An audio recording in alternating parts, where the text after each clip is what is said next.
Hello friends, a very good morning to all of you. आज हम पढ़ेंगे अगस्त 2023 के अंतर्राष्ट्रीय क्रोनोलॉजी को। और इसके अंदर सबसे पहले हम कवर पेज से सारी खबरों को जो है वो स्टार्ट करते हैं। तो सबसे पहले आप देखिए, यहाँ पर आपको 4 खिलाड़ी नज़र आ रहे होंगे। तो इन चारों खिलाड़ियों में सबसे पहले जो 2 खिलाड़ी हैं, ये टेनिस से संबंध है इनका। तो ये टेनिस से जो संबंधित खिलाड़ी हैं, इनके बारे में क्या खबर है वो मैं आपको बता देती हूँ। आपको पता है कि टेनिस के अंदर 4 ग्रैंड स्लैम्स होते हैं: US open, Australian open, French open और विंबलडन ओपन। तो विंबलडन के अंदर अभी जो है जो सिंगल्स जिन्होंने खिताब जीता है, उसमें पहले तो हैं कार्लोस अल्कराज। और इनकी तो अभी अचीवमेंट काफ़ी बड़ी जो है वो मानी जा रही है, क्योंकि इन्होंने बहुत कम उम्र के अंदर जो है इस खिताब को जीता है। 20 वर्ष की उम्र में इन्होंने आई थिंक इस खिताब को जीता है। और हराया किसको है, वो भी नोवाक जोकोविच को, जो कि एक बहुत ही दिग्गज खिलाड़ी हैं। तो सर्बिया के नोवाक जोकोविच को हरा करके जो स्पेन के कार्लोस अल्कराज है, उन्होंने अभी विंबलडन ओपन जीता है। तो कहने का मतलब ये है कि कभी कभी आपका जो प्रतिद्वंदी है वो आपकी सफलता को और बड़ा बना देता है। आपने किसको हराया है, ये बहुत मायने रखता है। तो इनकी सफलता भी हालांकि इसीलिए ही बड़ी कही जा सकती है कि इन्होंने जो है एक दिग्गज खिलाड़ी को हराया है यहाँ पर। और इससे पहले इन्होंने 19 वर्ष की उम्र में यूएस ओपन, यानी कि ये इनका दूसरा ग्रैंड स्लैम है। पहला ग्रैंड स्लैम इन्होंने 2022 में यूएस ओपन को जीत करके जीता था। फिर इन महिला खिलाड़ी की अगर हम बात करें, तो ये चेक गणराज्य की महिला खिलाड़ी हैं। इनका नाम है मार्केटा वोंडुसोवा। और इन्होंने इंडोनेशिया की जो खिलाड़ी हैं उनको, सॉरी, ट्यूनेशिया की जो खिलाड़ी हैं उनको हरा करके जो विंबलडन ओपन है उसको जीता है। तो दोनों खिलाड़ियों के नाम आप ध्यान रखिएगा, किसने सिंगल्स को जीता है। और कार्लोस अल्कराज का तो कई लोगों ने देखा भी होगा, इस बार वाला जो है काफ़ी रोमांचक मुकाबला जो है वो रहा था। अब चलते हैं नेक्स्ट पे। तो ये अगर आपको देखें यहाँ पर, तो ये हैं बैडमिंटन के खिलाड़ी और इनका नाम है लक्ष्य सेन। और इन्होंने जो है अभी कनाडा ओपन जो हुआ था बैडमिंटन का, उसको यहाँ पर भारत के लिए जीता है। तो आप नाम ध्यान रखिएगा कि लक्ष्य सेन किस खेल से संबंधित है, तो ये बैडमिंटन से संबंधित है। फिर यहाँ आपको एक महिला नज़र आ रही हैं, इनका नाम है अनु रानी। और ये जो है एथलेटिक्स से इनका संबंध है। और इसमें भी ये भाला फेंक जो होता है, जेवलियन थ्रो जो है, उससे इनका संबंध है। और इन्होंने अभी हाल ही में जो एथलेटिक्स की चैंपियनशिप हुई थी 2023 की, विश्व एथलेटिक्स चैंपियनशिप, उसमें इन्होंने जो है वो भारत के लिए स्वर्ण पदक जीता है। फिर अगर हम यहाँ बात करें, तो देखिए यहाँ पर कुछ जो है आपको देखने को मिलेगा। सबसे पहले आप यहाँ देखिए कि यहाँ पर लिखा है Asian athletics championship 2023, 50th anniversary of Asian athletics association. तो उस उपलक्ष्य में अच्छा, सबसे बड़ी बात यह है कि ये 4 साल बाद जो है वो एशियन एथलेटिक्स चैंपियनशिप का आयोजन किया जा रहा है। इससे पहले क्यों नहीं हुआ? तो इससे पहले क्योंकि कोरोना था, तो इसलिए ये डिले होता गया। और अभी 4 साल बाद में इसका आयोजन जो है वो किया गया है। यहाँ पर अगर आप देखेंगे तो एक शुभंकर है, वो भी इसी एशियन एथलेटिक्स चैंपियनशिप का है। ये जो शुभंकर है, ये थाईलैंड के अंदर हनुमान जी के रूप में पूजा जाता है, इसलिए इसको कहते हैं रामकियन। इसका नाम क्या है? रामकियन है। और ये थाई हनुमान के रूप में जो है वहाँ पर पूजा जाता है। अगर बात करें इस एशियन एथलेटिक्स चैंपियनशिप की 2023 वाले की, तो आप 2023 से ध्यान रखिएगा कि इसमें जो थर्ड जो है, लास्ट में जो 3 लिखा हुआ है, भारत ने भी इसमें तीसरा स्थान ही प्राप्त किया है। तो ये भी हमारे लिए याद करने का एक तरीका हो गया। और दूसरी बात ये है कि इसका आयोजन कहाँ पर किया गया, तो बैंकॉक थाईलैंड के अंदर जो है वो इसका आयोजन किया गया है। आगे और डिटेल्स हैं जो कि हम आने आने वाले जो फर्दर चैप्टर्स है उसमें पढ़ेंगे। फिर आपको यहाँ पर जो है एक रॉकेट लॉन्चर दिखाई दे रहा है, इसका नाम है LVM-3M4। नाम क्या है? LVM-3M4। ये आपको याद रखना है नाम, क्योंकि इसने अभी जो है 14 जुलाई को चंद्रयान-3 मिशन जो है वो लॉन्च किया है। फिर है यहाँ पर कॉमनवेल्थ वेट, अच्छा, ये इसरो के जो और जो हैं वो प्रज्ञान रोवर और जो सारी चीज़ें हैं, लैंडर वगैरह, वो सारी जो चीज़ें हैं वो हम आगे डिटेल में अंतर्राष्ट्रीय सॉरी जो अंतरिक्ष वाला परिदृश्य पढ़ेंगे, तब हम इसको डिटेल में पढ़ लेंगे। यहाँ पर देखिए कॉमनवेल्थ वेट लिफ्टिंग जो फेडरेशन है, उसके द्वारा भी एक चैंपियनशिप का आयोजन किया गया, इसको भी हम आगे पढ़ेंगे। यहाँ अगर आप देखेंगे तो प्रधानमंत्री जी ने फ्रांस की यात्रा की है। ये फ्रांस के प्रधानमंत्री इमैनुअल मैक्रोन है। और फ्रांस की जो इन्होंने यात्रा की है, फ्रांस की यात्रा के साथ में इन्होंने जो है UAE यानी कि संयुक्त अरब अमीरात, वहाँ की भी यात्रा की है।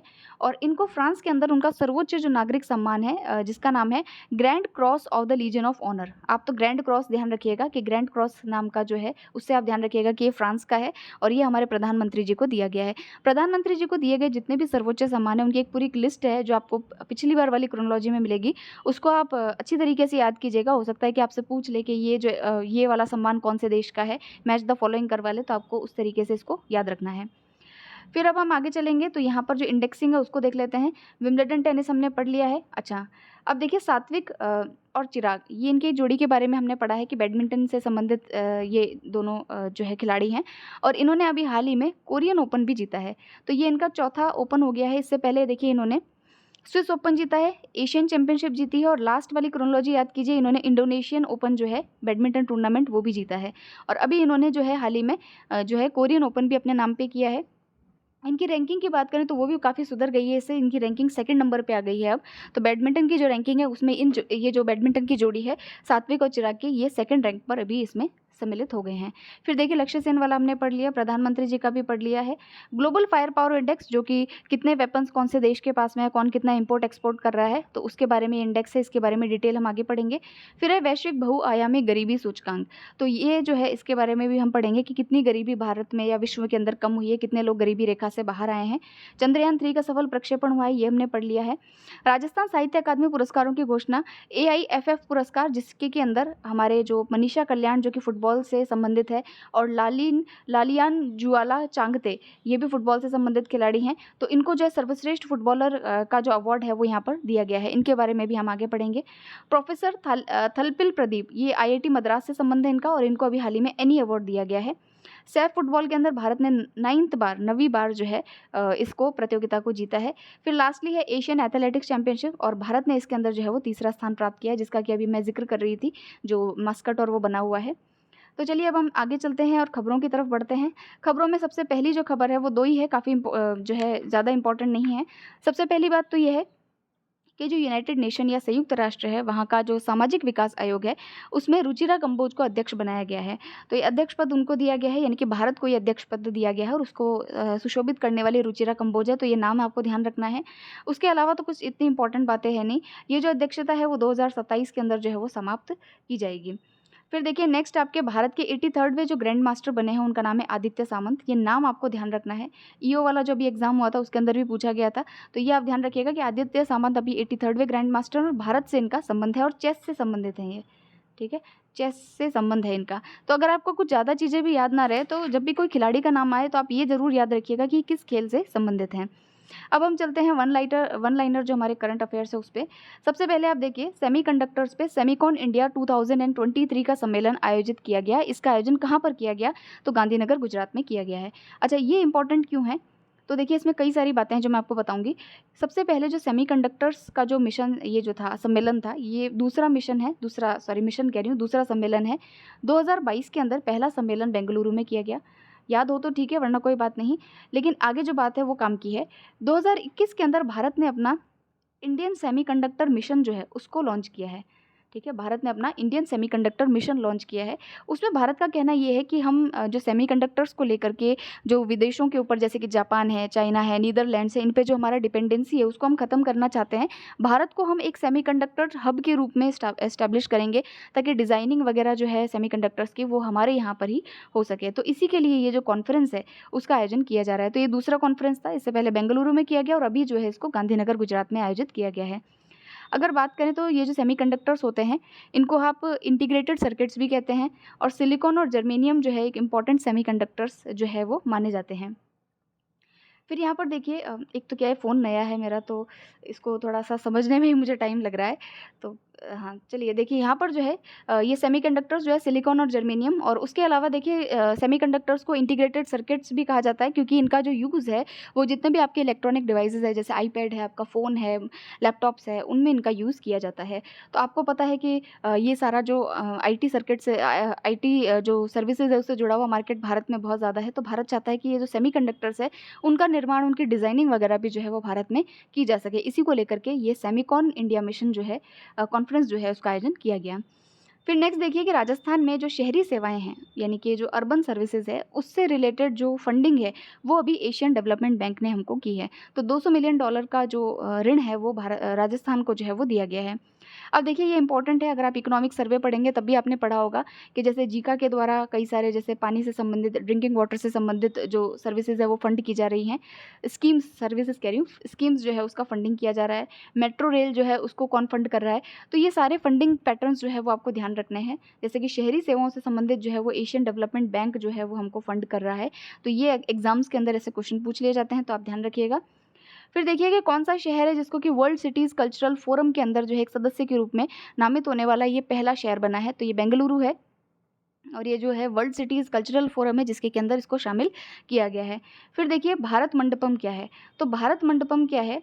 अंतर्राष्ट्रीय प्रदर्शनी सह सम्मेलन केंद्र है, यानी कि इंटरनेशनल एग्जीबिशन कन्वेंशन सेंटर है, जहाँ पर जो है आपके मीटिंग, इंसेंटिव्स और कन्वेंशंस और जो चीज़ें हैं, एग्जीबिशंस जो हैं, माइस आपका नाम माइस आपने सुना होगा, मीटिंग्स, इंसेंटिव्स, कन्वेंशंस और एग्जीबिशंस जहाँ पर लगाई जा सके, ऑर्गेनाइज की जा सके, ऐसा एक केंद्र जो है वो बनाया गया है।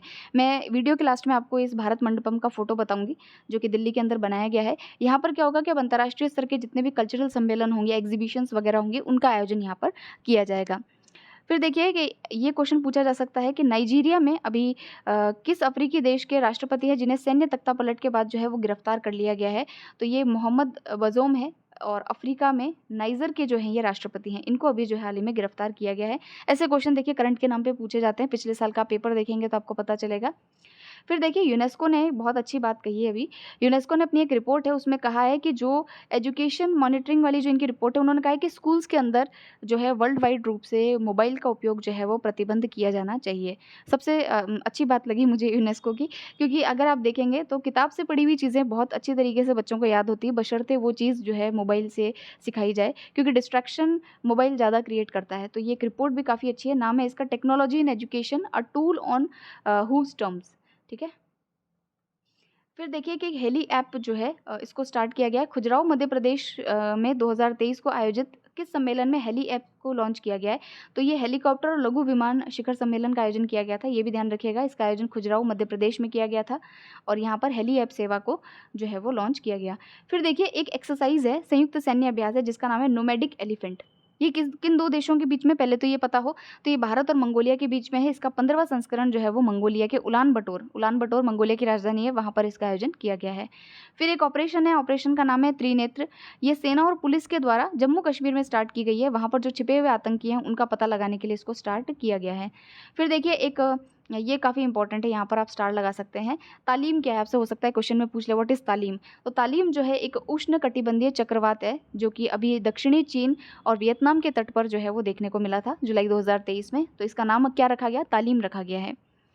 फिर देखिए कि यहाँ पर जिसमें मैंने मार्क कर रखा है वो देखिए, सात्विक साईराज रेंकी रेड्डी और चिराग शेट्टी की भारतीय जोड़ी ने किस प्रतियोगिता का पुरुष युगल खिताब जो है वो जीता है? तो कोरियन ओपन जीता है, ये हमने अभी पढ़ा ही था।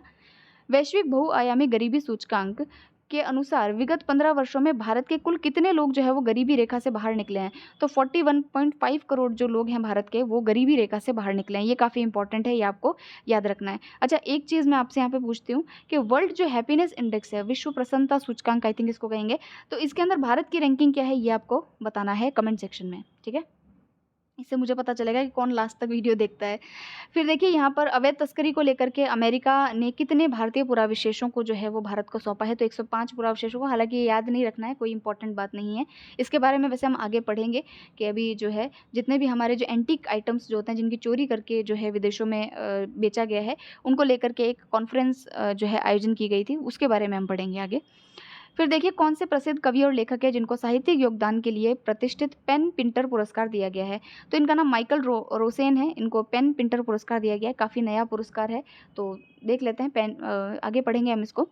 फिर देखिए कॉमनवेल्थ वेट लिफ्टिंग चैंपियनशिप में सीनियर वेट लिफ्टिंग टीम में 20 पदकों के साथ पदक तालिका में भारत ने कौन सा स्थान प्राप्त किया है? तो अभी अगर हम देखें वेट लिफ्टिंग की जो चैंपियनशिप हुई है उसमें भारत ने जो है वो शीर्ष स्थान यानी फर्स्ट पोजीशन जो है वो हासिल की है। अगर हम एशियन एथलेटिक्स चैंपियनशिप की बात करें तो भारत ने कौन सा स्थान हासिल किया था? थर्ड पोजीशन हासिल की थी, अभी हमने पढ़ा था पीछे।